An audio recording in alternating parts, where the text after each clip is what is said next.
Good evening, everybody.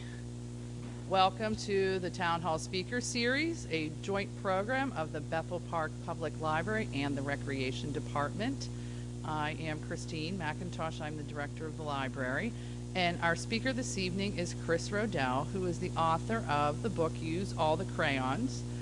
Mr. Rodell is from Latrobe, has taught creative nonfiction at Point Park University, and his travel features and essays have appeared in Esquire, Maxim, Men's Health, Golf magazines, among others. He is the timeline curator of the ArnoldPalmer.com website and blogs at 8daystoamish.com, which sounds really interesting. Well, blogging usually doesn't, right? So please join me in welcoming author Chris Rodell.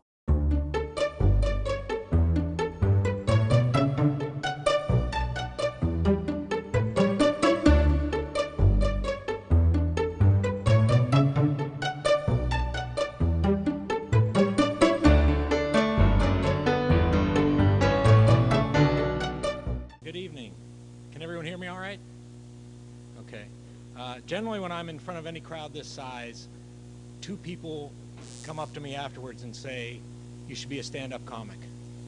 Two people afterwards come up and say I should be a preacher, and two people are just sound asleep. And those are the people that come up afterwards and say, boy, did I enjoy your talk. That was the greatest talk. I feel so refreshed by it. And my book is Use All the Crayons. It's 501 tips on how to make your life more colorful, and 33 essays illuminating those facts. The people ask you, they say you need an elevator pitch for your books, you know, something you can say in an elevator to say what it's about, and that they want it very concise, so the shorter the better. So people say, what is your book about? And I thought of the greatest elevator pitch. It's only about 2 words. It's about 150 pages. Three words. What isn't it about? It's not about crayons. It has nothing to do with crayons. And that is so disappointing to so many people these days, because adult coloring is such a mania. People really love that, and I admire the people who do that. But it asks the really big, important questions in life, like, why are we here? Where do we go when we die? What happens to our souls? And then it asks other questions I'm curious about, like, what did they call the jet stream before jets? It asks questions like, if we can make a Twinkie that will endure through a nuclear winter, how come we can't make a vegetable that tastes like a Twinkie? And then, to me, really personal question, if fans of the Grateful Dead are called deadheads, what does that make those of us who revere the book Moby Dick? But people, when I tell them it's not about crayons, they get so disappointed. And I say, like, if I'm at one of these festivals and people come up and they say, is your book, can we draw on it? And I say, no, you can't. And then they go walking away so disappointed, and I tell them, I say, look, if you give me 15 bucks, you can do whatever the hell you want with it. I just don't care at that point. But they're still disappointed. But I do want people to read it because it is special. You know, that it's become a very special book. First of all, it was rejected by everybody. Everybody rejected it, and they said, we think it's funny, we think it's great, but how are we going to sell a self-help book? The one guy told me this from one of the very prestigious publishers. He said, we think it's very special, we think it's funny, and it'll help people, but how would we ever sell a self-help book by a guy who seems incapable of ever even helping himself? And I really didn't have an answer for that. But so I self-published it. And one of the things when you self-publish, it's kind of a defeat as an author. You think you should be able to find somebody who will publish it and pay you to do this and send you on the book tours and things like that. That never happened with me on this book. But it just started getting great reaction. First of all, I got it placed in every Barnes & Noble, which is really a feat for a self-published book. I had the book out, and if you send it to Barnes & Noble, like they say, we'll take a look at it and see what we think about it. So I sent it to them, and then about 3 weeks later, I got a letter back. It said, we really love your book. We want to put it in our stores. We're ordering 10 copies. And I shook the paper. I thought like there was a typo. I thought there had to be 10,000 is what I thought they had to mean. But what they wanted was 10, and then they'll send it to your local store, which for me is out in Greensburg. And so the book sold out of those right away, and when it does well, they order more. And they ended up selling 100 in the first month, which was December and Christmas. So then it really took off. It started doing really well, and people like it. I tell people that it's a motivational book, but it's about 76% humor, 22% humanity, and 2% motivation. And I think that's what about people need. I think people are over-motivated these days, aren't they? I think everybody's working plenty hard enough. They don't need somebody to tell them to come out and sell more things and work harder. People are working hard enough for these days, I think. And so I think they need more humor. Now, when I had this book, the first thing I did with this, I gave it to people who made my life more colorful. That was my friends in a bar out in Latrobe. My office used to be above a tiny bar, the Pond. Anybody been to Latrobe? You ever spent any time out there? It's great out there. We really like it. And I've been there 22 years. So the Pond is a great bar out there. And I was there 7 years above the Pond. And every day at 4:30, if I wasn't on my bar stool by 4:30, they'd start pounding on the ceiling for me to get down there, which I really enjoyed. So I gave it to these guys, and a lot of them were tough steel workers. You know, a lot of them were really hombre guys, really tough guys. And I said, look, I want you to have this book because you've made my life colorful. I couldn't have written a book about living colorfully without you in my life, which is as close to kissing a guy as you can get in Latrobe. But I did it anyway, and they were touched. A lot of them said, we really like it, thank you. And they reciprocated by buying me beers. And I said, this is working out already. This is just great. But they aren't sophisticated guys. These guys are all my friends, but I say they aren't sophisticated. And by that I mean, like if you played the got your nose game with them, they'd be hurt and confused. Like, give it back, give it back. But when I saw I was breaking through with guys like that, I thought, man, if these guys are reading it, that really is great. That's the kind of audience I want. Then it would get to things like, it was endorsed by Arnold Palmer. Arnold Palmer put his name on the cover, said how much he liked the book. So that was a great benefit to me. I had a woman, the best thing I ever heard from it that made it really special to me was a woman out in Illinois called about 6 months ago, and she said, I really love your book. I want to buy 30 copies of it. And I said, wow, that's great. You have 30 friends? She said, no, I only have 10 friends. But I want to give 20 to a local cancer ward where I know it'll make people happy. And so that just told me that's really special. And the real reason I think that it's really special, that if you're walking down the street with this book and people go, wow, that's a very special book. The real reason is, this is the actual size of the book. Now that's special. You've never seen a book like that before, have you?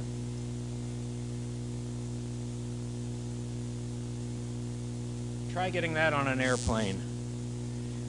I said it was endorsed by Arnold Palmer, and I am very pleased by that. Arnold Palmer, I'm sure some of you are big fans or know somebody that's a big fan. I'm a big fan. He's a great guy. He's exactly as advertised. I interviewed him about 3 months ago. I interview him about every probably about every 3 months or so when he's up in Latrobe. The rest of the time he's down in Florida. He's just a great guy. And I was asking him a question. I'll share this one story. I said, this was about Westerns, what kind of Westerns he liked. And I said, did you ever meet John Wayne? He said, no, but I'm friends with Clint Eastwood. And he said, you know, we own Pebble Beach together. And I said, yeah, I do know that. They bought Pebble Beach in 1998 for $866 million, Pebble Beach, the golf course. He wasn't bragging when he said it. He said it the way I say, I own all 6 seasons of the NBC sitcom Third Rock from the Sun. You know, you're not bragging, you're just saying, you know, that's just a fact. And I said, he said he had dinner with Clint Eastwood. And I said, wow, how's Clint doing? He goes, well, we're the same age, we're both 86. And he was saying how tough it is to get old. And he said, we're both complaining about the same types of things. Here's Arnold Palmer talking with Clint Eastwood. And I said, who would win a wrestling match between you and Clint Eastwood? And Arnold Palmer went, I'd kick his ass. The old warrior just came right out, you know, and he started talking right away about that. And then he started backpedaling like he'd said something offensive. But it was great. And I thought if I could ever figure out a way to get Arnold Palmer and Clint Eastwood to wrestle on a pay-per-view, all my money problems would go away forever, wouldn't they? Could you imagine seeing that on TV? Oh, that would be great. Another reason why the book is special, other than its gargantuan size, is that it's free. When I was writing the book, I was doing stories about Jonas Salk, and many of you are familiar with that. Many of the people in this room, our lives were saved by Jonas Salk. Now, if I talk to younger generations, they don't really realize that. But he came up with the cure for polio, and he could have made millions and millions of dollars with that. Instead, he didn't take a dime. He gave it away for free. And they asked him at press conferences, how much are you going to sell the patent for? He said, nothing. And they said, why not? And he goes, it's free. And they said, why won't you patent it? He said, you can't patent the sun. And what he was saying is, if you had anything to do with humanity, if you can help humanity, by God, you have to do it to help humanity, to do that for people. And so I equate my silly little book about crayons with the cure for polio, because I think it helps people. Here's what I write on the very first page. This book is free. That's right, free. Anyone who wants a copy mailed to his or her home, no charge, is welcome to one. Just ask. Author Chris Rodell, of course, encourages you to buy it and hopes you'll support him and the people who distribute, promote, and sell books. But if you're one of those Americans who are out of work and having a tough time, or if you know a U.S. serviceman or woman who might benefit from a book that aims to brighten daily lives, then Rodell wants you to get in touch at storyteller@chrisrodell.com. He doesn't believe a book that at its heart aims to help people be happy should be withheld from anyone for a few dollars. Quote, "It's said the best things in life are free: love, friendship, and laughter. I don't presume this book is among the best things in life, but by God, there's nothing to say it can't keep good company." I've probably given away over 500 copies. And I pay for the postage too, just like I say in there. And part of the inspiration for that is Arnold Palmer. Arnold Palmer spends $100,000 a year sending out autographs. People say, "Can I have an autograph?" And he sends it back to them. He sends like pictures back, and he pays for that. And I thought, I have a book here that'll make people happy, and I do give it away for free. And some of the letters I've gotten from people, particularly single mothers, you know, people who are really struggling, they work hard every day, and they say, "If you could send me a book, that would be great." And I send them a book, and they send a letter back saying, "Thank you so much. I read this with my daughter at night, and it just makes us happy together." So that thrills me. I contrast that with the pharmaceutical industry these days. You know, Martin Shkreli. Anybody remember that name? He was the guy that raised the price of a pill that could save the lives of pregnant mothers, and he changed the price from $7.50 to $750 a pill overnight, just because he could. Now, somebody like that he's now going through the court system for his lawlessness, but he should be tarred and feathered. Wouldn't that be the better punishment for someone like that? Somebody like that, if laughter is the greatest medicine, they would patent it, wouldn't they? Not Jonas Salk. We're lucky, and Jonas Salk was a Pittsburgher too, so we're really happy with that. The book's origins, when I was about 45, I'm 53 now, I was sitting there and I was thinking I had had no success. You know, I'd written for a bunch of great magazines and had some bylines and things like that, but all my goals had been elusive. Everything I thought, I was 45 and I thought, nothing has worked out the way I had hoped. I had failed at most everything, and I wasn't succeeding, yet I was very happy. You know, and I couldn't understand why one didn't equate with the other. I was a failure. I was a loser in a lot of eyes, by my own standards too. But I was very happy, and I didn't understand it. And I had all these friends that had things that I wanted. They had country club memberships. They had boats. They had lavish vacations. And they were unhappy. Some of them were going through addiction. Some of them were going through estrangement. Some of them were going through divorce. They had all the things that I wanted, but they didn't find happiness. And I couldn't understand why I was happy and they weren't. And part of it then, at the same time I was sitting there, my daughter at the time was 4 years old, and they were going around the room saying, "What does your daddy do for a living?" A little game that all the girls play at one time or another. And the one said, "My daddy's a doctor," and she was so proud.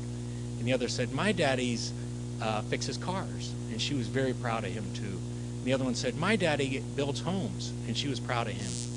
And they got to my daughter, and I was kind of nervous. What's she going to say? Because I'm home all the time. I work out of the house at the time. And I thought, what's she going to say? And she said, "My daddy plays with me." And I go, man, that is not going to look good on the loan applications. But it was true. That's how I spent my time. You know, if my daughter would come down and say, "Daddy, let's play," I would slam the lid on the laptop and do whatever she wanted. I'd roll around on the ground with her. And boy, am I glad I did. I'm still impoverished. I still don't have a lot of money. But those were rich times. And I'm really glad I did that. It was wonderful. And so I started wondering about why I was happy and these other people were unhappy. So I started to make a list. And I put on things that I would do, activities. Like if we went to the movie, me and my 2 daughters and my wife. My daughters now are 15 and 9. So we'd go to a movie. And as the credits started, I'd tell my wife, I'd say, "Could you go out and get us some popcorn? You know, I'm sorry I forgot it." She'd go out and get popcorn. And while she was away, we'd move the family to another distant part of the theater. And so she'd come back and she'd go, "Chris, where are you?" And and we would sit there and we'd just howl. It was so much fun. It was not good. I don't recommend you do that. But boy, was it fun. I became Reverend Rodell. If you ever get a letter from me, it's from Reverend Chris Rodell, a sticker I put. Because a lot of the charitable organizations these days, when they ask for a donation, they say, we'll send you address labels. And they'll do that. You know, that's a nice little perk that they'll do with like a little thing in the corner. But they also want to know what you are. They'll say, Mr. Like I sent one, I might have been to the Sierra Club or something like that. It said, Mr. Rodell. And I thought, well, I've been Mr. Rodell my whole life. That's not working out. And so it said Mrs. Rodell. I thought, well, with my unisex name, Chris, I could do that, but I'd need a whole new wardrobe. I didn't want to do that. It said Dr. Rodell. I thought, doctors work hard, but some people really despise their doctors, so I didn't want to do that. And it said Reverend Rodell. I thought, Reverend Rodell. People like their reverend, so I said, I'm going to be Reverend Rodell. So I sent them a donation for like $15. They sent me back like 100 address labels that said Reverend Chris Rodell. And I felt better then. My posture improved, you know, I was walking around better. And I started, when you make a donation to any organization, your name circulates through every other organization.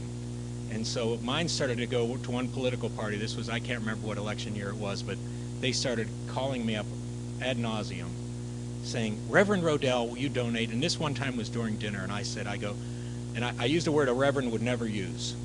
And I said, gall dang it. I said, I don't want you calling me anymore. I'm sick of this. And there was a long silence. And the guy said, Reverend Rodell? And I said, oh, that's right, I am Reverend Rodell. I'd completely forgotten. And I said, yes. And they said, you know, you should use better language than that. We expect more from a man like you. And he was right. So right away, I made a donation to another charitable organization. I became Rabbi Rodell, because I could be a better person. I started using my left hand more. How many left-handed people do we have in the room? 1, 2, 3. I saw 2 of you raised your right hand, so I don't know whether you're being honest or not. Now, you're lefty. But I was reading a story about Leonardo da Vinci, and it said Leonardo da Vinci is one of the greatest humans we've ever had. You know, he's incredible. He's the Secretariat of Humans, I would guess. But he said, it was said in the story that I was reading that he was ambidextrous. Now, some people are ambidextrous. They can do different things with their left hand. It said Leonardo da Vinci would make a painting of a horse, and he would start drawing the horse's nose with this hand, and he would start drawing the horse's tail with this hand, and he'd come together at the middle and have a perfectly depicted horse. And I started looking at my left hand, and I began to resent it because it doesn't do anything. It won't even pick up a beer glass. And Da Vinci's making these works of art, and I thought if I could do just anything with my left hand, it would cut my time in half of doing everything. So I started using my left hand to do things. Now, I encourage you to do this. Tonight when you go home, brush your teeth left-handed. Just try it. And I want you to have another toothbrush on hand, because you will stick that toothbrush up your nostril. But I was doing that, and I remember being so proud because I was getting more ambidextrous, at least not as left-handed lazy. I was working out. And I went to get a suit measured one time, and I'm sitting there, and the tailor's looking at my arms. He goes, my goodness, I've never seen this before. And I said, what is it? And he said, your arms are both the same length. And he explained to me, he said, with our dominant hands, the one arm gets longer than the other hand, other arm. And he said, yours are the exact same length. And I was like, wow, this is really working out. You know, this is paying off. So I go back to my friends at the bar. I said, guess what, guys? My arms are all the same length. And then they showed me all their longest fingers.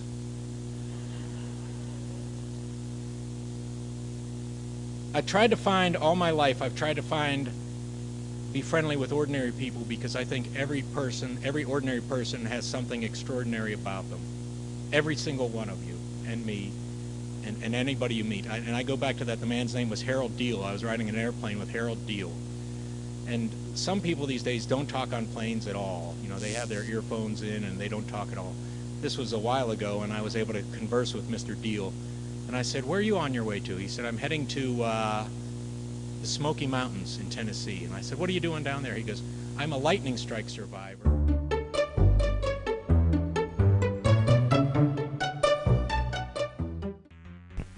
Hi everybody, Al Levine, the Talking Machine here. Guess what time it is? It's time for the second annual Designer Bag Bingo. Join us Friday, May 6th at the Bethel Park Community Center. Doors open at 6:30 p.m. Tickets are $25 each and are available at the Bethel Park Public Library and at EV True Value Hardware. Proceeds from the Designer Bag Bingo benefit the Bethel Park Volunteer Scholarship Fund, administered through the Bethel Park Community Foundation. The bags are on display at the Bethel Park Public Library if you'd like to get a peek at them before the event. For more information, call 412-831-3304. Join us May 6th for the second annual Designer Bag Bingo.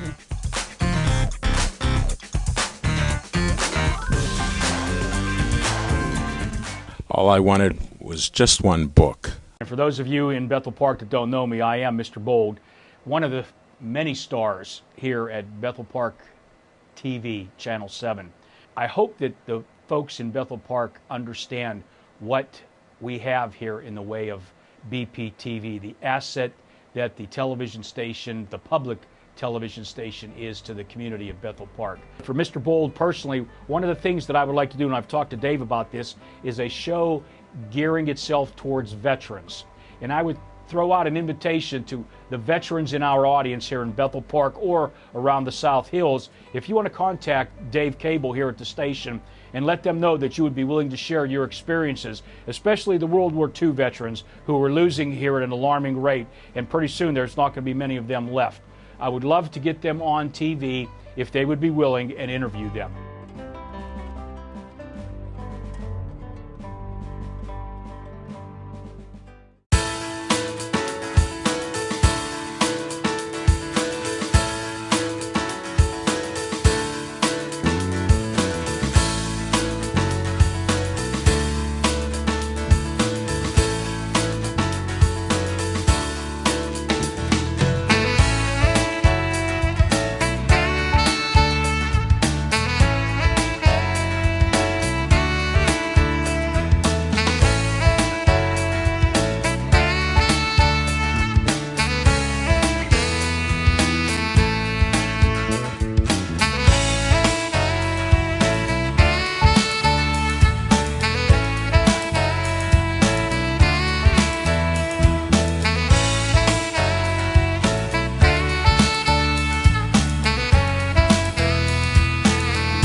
At midnight, which was the exact moment Prohibition ended, and he never stopped pouring. He quit tending bar when he was 97 years old, and he quit for health reasons. Not his son, who owned the bar, couldn't tend bar anymore. They had to close the bar down, and he was just one of the greatest guys. I would write stories about him every year for different magazines because he was just so interesting, and he gave me one of the greatest answers to any question I've ever asked. I said, you generally ask an older person this sometimes, what was the greatest years of your life? And usually they'll say high school was fun or something like that, or I had a good time out of the Navy and that. John Klaus, when he was 100 years old, I asked him, I said, what was the best years of your life? He said, I think it was from between when I was 35 and 75. So he gave us a 40-year spread. Isn't that joyful? Now, at the time I was teaching classes at Point Park University, and I had him come in to talk to the students, but I didn't tell them anything about him. And this 97-year-old man walked into the class, and he was their final exam. And I said, ask him questions, because so much about being a reporter and a person involves asking great questions, doesn't it? We withdraw from one another, but if you ask great questions, you'll meet ordinary people who are extraordinary. And they asked him questions. They said, what do you do? He goes, I'm a bartender. Where do you live? I live in the North Hills. None of their questions were answered satisfactorily, and their final grade depended on this. After about 15 minutes, one kid blurted out, what makes you so special? And he said, I'm in the Guinness Book of World Records for world's longest serving bartender. I've been tending bar for 75 years. And it was magic after that. And he just started telling us stories about how he did what he did. He'd been married for 78 years too, which was interesting too. And he died about 2 years ago. Just a great, great man. An ordinary man who just was extraordinary on every level. One of the most joyful men I've ever known. I miss him. But that's a question we can all ask each other and anybody we meet. If you meet a stranger, ask them, what makes you so special? And don't walk away until you find out. You know, some of the older people that you're standing next to on a bus stop or something like that, they're special people. You know, your parents, maybe we don't know as much about our parents as we should. There's some interesting stuff there too. But other things on the list were do good deeds. You can make up your mind to do a good deed every day, and that'll work out. Make eye contact with strangers. You know, so many people walk around with their heads down or on their phones and that. Just make eye contact when you're walking down a sidewalk and give people a little nod. Hey, we're on the same team. We're all Steeler fans, that kind of thing, you know. Just let people know that you're not going to mug them anymore is a good thing, isn't it? Again, more with attitude. If I see somebody driving in traffic like a madman, I don't think, that jerk, I don't say something terrible. I think, that could be a doctor on the way to the hospital to help deliver triplets. It changes the whole perspective of it. And that can make your day better. Instead of getting in a road rage incident, you're thinking, say a prayer for that person because they're going to go do some good work. It probably isn't true, right? But it might be. Maybe they are on a way to help somebody. I think so many of us go to church once a week or sometimes more, and we pray to God to change the world. And then we spend the whole rest of the week ignoring all the God-given abilities we all have to change the world. Do you want to change the world? Go home and write a letter to somebody. Not an email. Just write a letter to somebody. To an old teacher. To a friend you haven't seen in 50 years. Write a letter to your dad.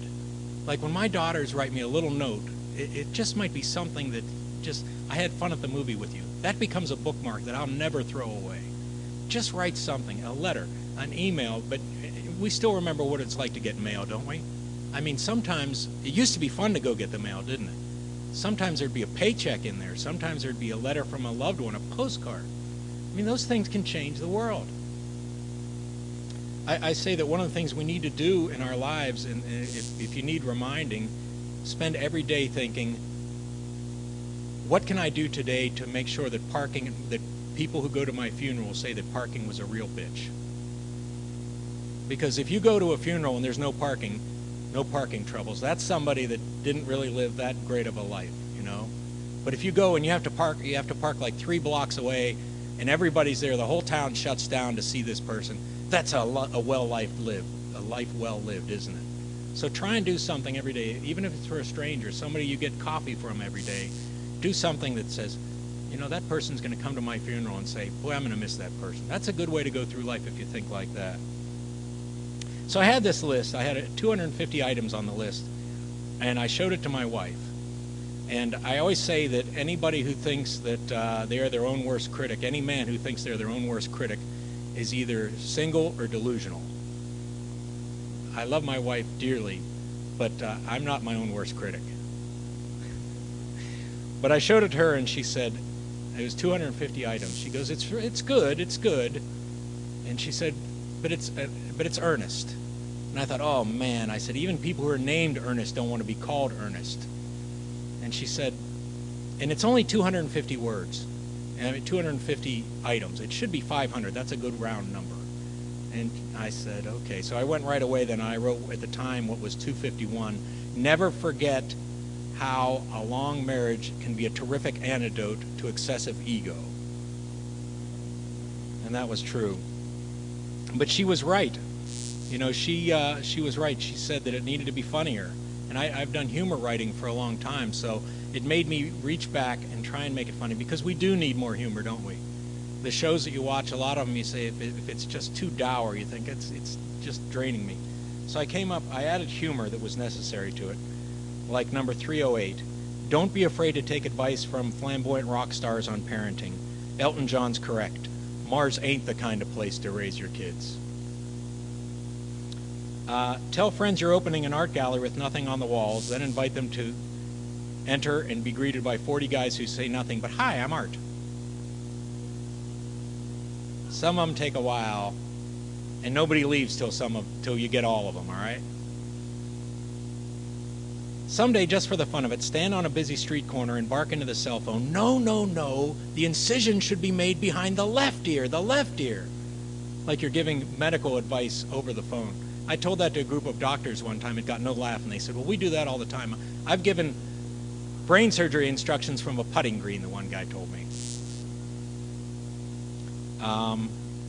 Remind complainers the only time bitch, bitch, bitch ever turns into something positive is when you're running a thriving dog grooming business. And we have a lot of people that complain in our lives, don't we? It doesn't amount to anything. It doesn't help us at all. So tell them that. Tell people you'd like to be a fly on the wall anytime flies on the wall discuss their bafflement over why any human would want to be a fly on the wall. That takes a little brain. I should document that one, shouldn't I? I had a friend of mine who was, his daughter had just gotten a job at the FBI lab in Quantico, Virginia, doing incredible work. You know, that they were on the front lines of the fight against terrorism, and admire them all. He was so proud of her. And I was sitting there, and I go, when they're sitting around waiting for evidence, do they ever sit around and say, someday my prince will come? He ended up moving to the other side of the bar. Number 73, live your life like a devoted stationery salesman, always pushing the envelope. Number 498, enjoy being human and enjoy human beings. We don't do enough of that, do we? I mean, some days we sleepwalk through it, and we're tough on ourselves and we're tough on others. This one here, I was thinking of my wife and me when I wrote this one, but it applies to so many of us. Women look in the mirror and see flaws no one else can detect. Right? Am I right about that? Men look into those same mirrors and see perfection no one else can detect.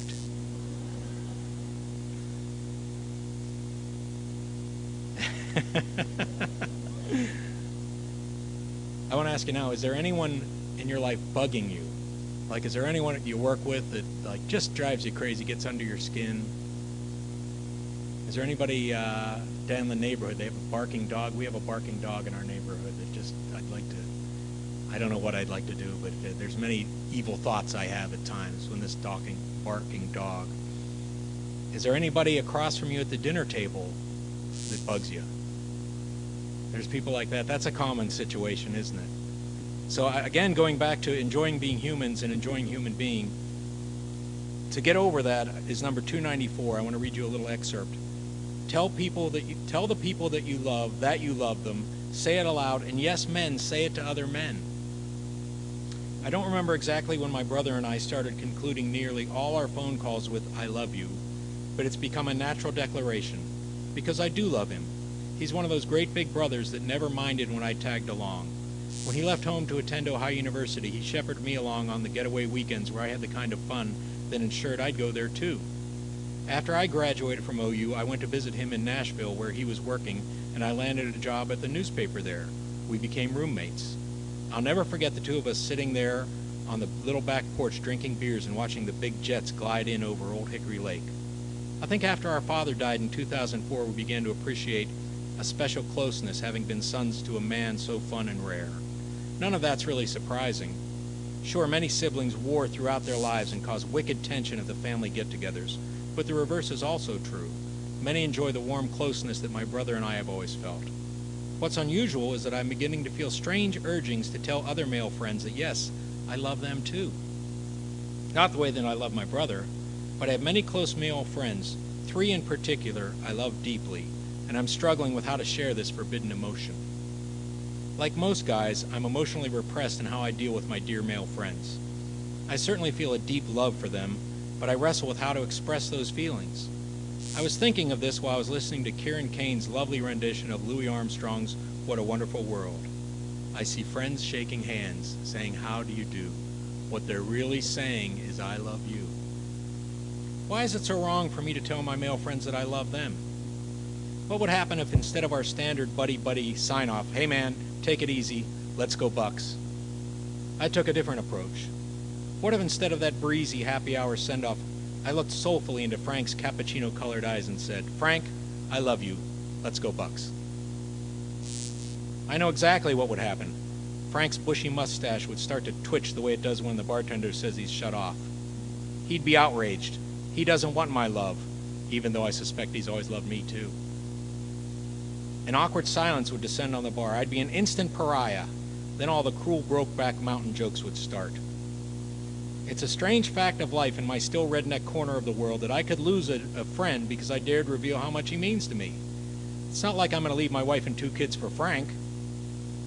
But guys like us are so emotionally remote that we have a difficult time acknowledging the genuine love we feel for, and this is even difficult to type, our boyfriends. Not anymore. As of today, I'll no longer ignore the urges that are becoming too momentous to deny. I'm going to freely expose myself to the risk that come saying without reserve, "Hey, I love you," to other men.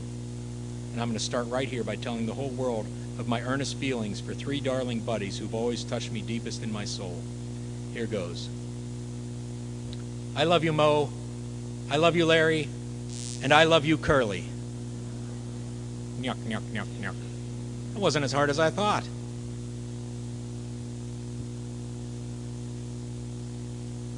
How old do you think you'll be when you get to heaven?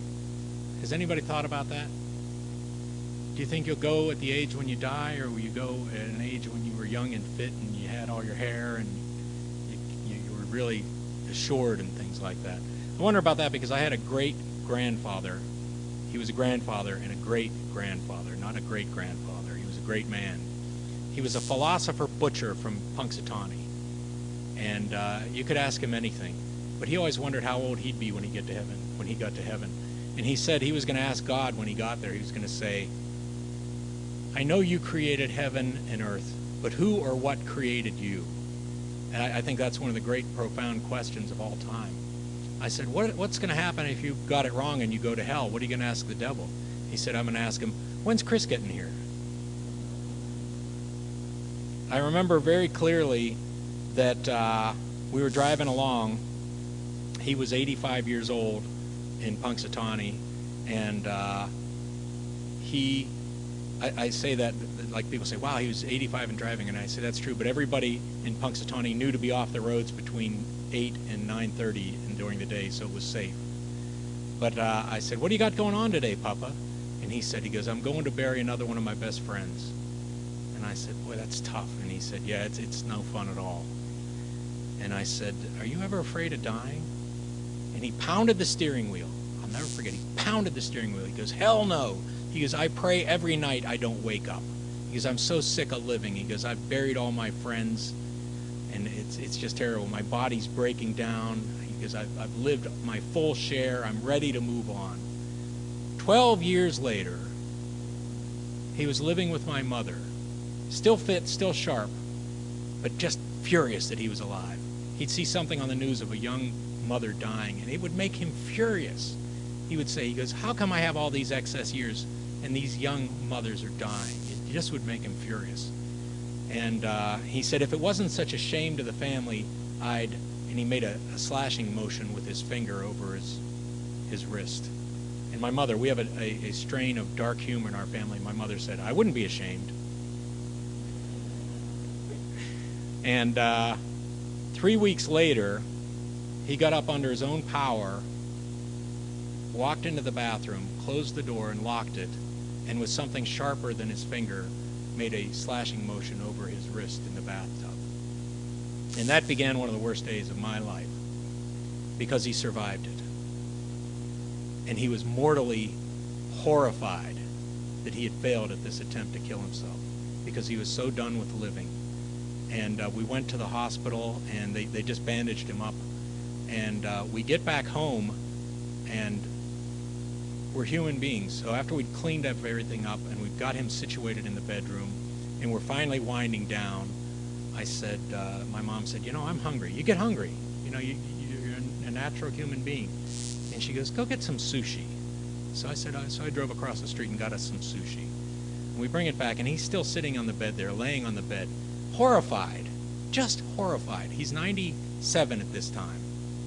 And he just is just beside himself. But he's still a curious human being. And he said, what are you eating there? I said, it's sushi. And he said, let me try a bite of that.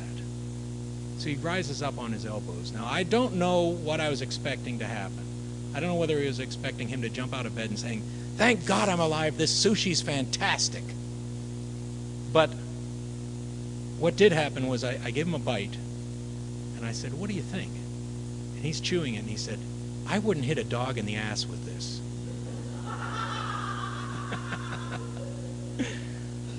So there in that one day, we had all the crayons, didn't we? We had terror, we had sadness, we had humor. I say that that's what life is like. You know, we wish we could make every one of our pictures in beautiful colors, but there's a lot of darkness in every life, isn't there? That's part of the deal. There's nobody that has bad days, that doesn't get through life without bad days. I've been saying that for years, and then I realize now there's only one person that has never had a bad day. It's Donald Trump. He just has great days all the time, doesn't he? But my mother, after this now, that was about 8 years ago, and my mother now has dementia. And she sits there, and she'll call me up at midnight. I live in Latrobe, about an hour away, and she'll say, "Oh, I'm so glad you're there." She calls me at midnight. I'm thinking it's something drastic. I said, "What's wrong, Mom?" She goes, "I need you here right away." I said, "What is it?" She goes, "I'm out of wine and toilet paper." So I'm exasperated, and I go, "If you have enough of one, will you need any of the other?" But I say that every time I say something sarcastic to my mom, I believe God gives her 18 more months to live. I want to ask you some questions now. Is there anybody here who wakes up every single day still furious that the Steelers lost to the Broncos? You gotten over that? I'm glad we beat Cincinnati. That was a good win. Is there anybody here last night that didn't sleep very well? Had some trouble sleeping, a good bunch of sleepers. Is there anybody here that has a knee that like hurts them all the time, or maybe a back pain or something like that? I have a friend of mine, he's a retired captain of the U.S. Navy, and he goes, once you hit 60, he goes, you have the same pain, it just moves around at different parts of the body overnight. Is there anyone here that has a dog that's not doing well, or a cat, or a beloved pet? That's no fun, is it? When one of your beloved animals gets older and you have to think about the mortality of the animal. Is there anyone here that has a child that's going through that? That's the toughest thing in the world, isn't it? That's the toughest thing in the world, when you have a sick child. I say that I've told my children, I try and be honest to my children. I've told them the greatest lies in the world. I remember when they were, and the biggest lie I think I've ever told anyone in my life was the two people that matter more than anything to me, was my daughters. They were 6 months old, and they go for those inoculations. And you're sitting there, and my wife wouldn't even be in the room for it. So she sent me in there. And they're laying on the table, and they're pink, and they're perfect, and you're saying, it's going to be all right. It's a lie, isn't it? You should be saying, brace yourself, kid, this is going to hurt like hell. Instead, you sit there and you go, it's going to be okay. And behind you, sneaking up, is a doctor with a needle this long. And they jab it into that perfect pink thigh. And the baby, even before the pain starts, the baby's like, what the hell was that? And then the pain kicks in, and they're like, you lied to me. But bad things are going to happen to us, aren't they? I tell my children now, I say, I wish more than anything I could prevent bad things from ever happening to you. But I can't do that. All I can do is teach you how to react when bad things happen to you. And how to react is to persevere cheerfully. Because the bad things are going to happen. You can't let them defeat you. You have to go on. You have to move on. Is there anybody here in this room who knows anybody or is someone who woke up in the morning and thought, I can't go on another day? Do you know anybody like that? Is there anybody in your life that is suffering from that kind of depression? There's one that I use the example all the time. It was Robin Williams. How did Robin Williams wake up one day and say, I can't go on another day. I can't do it. He had everything we thought we all want, didn't he? We want laughter in our lives. We want admiration. We want money. And he couldn't go on another day. I say it's not surprising that bad things happen to us. What's surprising is how much joy we can take out of every day. That there is ways to find laughter in each and every day in the company of one another. I think all the other books, the self-help books, will say that, you know, if you eat the right diet, you wear the right clothes, everything is going to be fine. Wrong, wrong, wrong. My book says that the bad things are going to happen, but we can make them better with one another. I sign every book the same way. We should armor ourselves. Never forget for even a single instant how many happy colors your lives are adding to the lives of everyone you love. And remember, together we can brighten the whole world. And that's true. You know, I think if we do that and you wake up, emotions are decisions. You can make a difference in the world. You can change the world. You have God-given powers to change the world. And I hope you do, because the world needs help, doesn't it? And I'm now going to do something that none of the great authors has ever done. I'm going to tell you how my book ends. It ends with number 501, Learn the Fine Art of Knowing Precisely When to Quit. Thank you.